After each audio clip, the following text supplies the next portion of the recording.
Hierdie laaste rukkie het ons in raakpunte nogal 'n tyd spandeer in Hebreërs. En ons noem hierdie video ons raakpunte want dit ons probeer kyk hoe die teks aan ons lewe raak. En ook hoe die tekste aan mekaar raak. Wat is die ooreenkomste tussen dit? Wat is daar moontlike temas? En so hierdie is die opsommende hoofstuk in Hebreërs. En dit som die tema op vir ons hier in vers 1.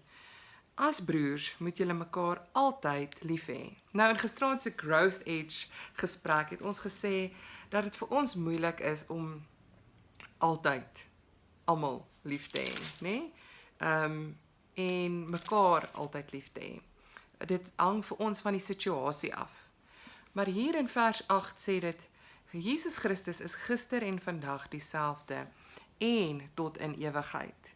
En so vir ons is die Christelike lewenswandel, dit waarna ons uitreik of na strewe, is om in elke situasie nie ons liefde te laat afhang van die situasie nie, of van die mens met wie ons te doen kry nie. En die tipe liefde wat ons gee, het te doen met die Here wat ons liefhet. Maak nie saak van die omstandighede nie, maak nie saak van ons gedrag nie.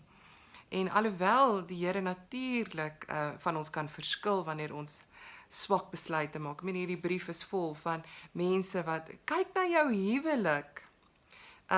Dit sê, wees gasvry teenoor vreemdelinge.